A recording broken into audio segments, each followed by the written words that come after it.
Trump क्यों चले गए? क्या ईरान कोई बड़ी तैयारी में है? तस्वीर देखिए, ईरान ने यह तस्वीर जारी की है और कहा है कयामत की रात होने वाली है। ये मिसाइलों की तस्वीर, ईरान ने जंग की तैयारी की तस्वीरें जारी की है जिसमें मिसाइल दिख रही है, बैलिस्टिक मिसाइल दिख रही है, बड़े बड़े हथियार नजर आ रहे हैं। और खमनेई ने कहा, ईरान का कहना है बड़ी जंग की तैयारी है और यह रात भयानक और भारी होने वाली है।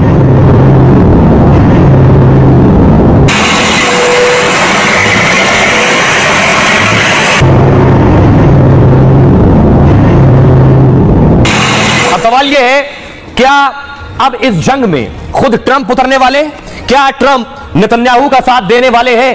क्या इजराइल के तरफ से अब खुद अमेरिका लड़ेगा? इसके कयास जो लगाए जा रहे थे, इसमें दम और तब मिला। अगली तस्वीर देखिए, अमेरिका का जो वॉरशिप है निमित्ज, ये वॉरशिप इजराइल की तरफ मूव कर रहा है। जैसे ये जानकारी मिली, वह उसके बाद हड़कंप मच गया कि क्या अमेरिका इजराइल को सपोर्ट करने जा रहा है। इसीलिए अमेरिका ने अपने वॉरशिप, अपने हथियार इजराइल की तरफ भेज दिए।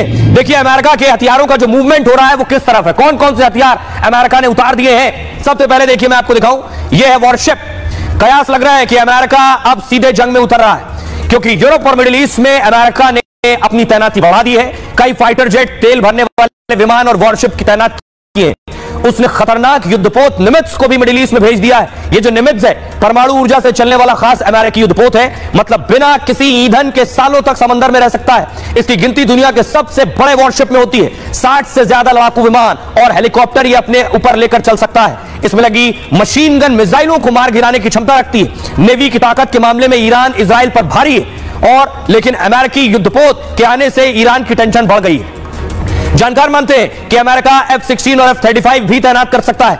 F-16 और F-35 आधुनिक और खतरनाक लड़ाकू विमान है।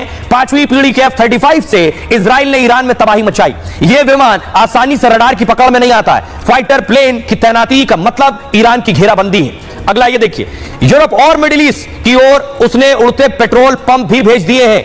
अमेरिका KC-135 और KC-46 हवाई टैंकर तैनात कर रहा है। Spain, Greece, Germany, Italy, Scotland में ऐसे कई हवाई टैंकर पहुंचे हैं। ये हवाई टैंकर हवा में ही दूसरे विमानों को ईंधन भरने में मदद करते हैं। इतनी हवाई टैंकरों की तैनाती सिर्फ इजराइल की मदद के लिए नहीं है। अमेरिका ऐसा तब करता है जब उसे तनाव या जंग का खतरा लगता है, ताकि उसके फाइटर प्लेन लंबे वक्त तक मिशन में रहे, फिर हमला कर सके।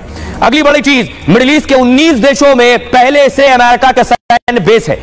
यहां अब अमेरिकी सैनिकों की संख्या बढ़ाकर 50,000 कर दी है। यानी मिडिल ईस्ट में हर ऑपरेशन के लिए अमेरिकी सेना तैयार है। और अमेरिका अगर वाकई जंग में उतरता है तो अमेरिका ने देखिए कैसे पहले से तैयारी कर रखी है। अमेरिका के जो एयर बेस है ये इजराइल और ईरान के आसपास है। बहुत से अरब मुल्कों में भी अमेरिका ने अपने बेस बना रखे हैं। इससे पहले मैंने आपको दिखाया था, ये अमेरिकी बेसेस की तस्वीर है। सीरिया में देखिए 2000 सैनिक अमेरिका के, तुर्की में 2 बेस बना रखे।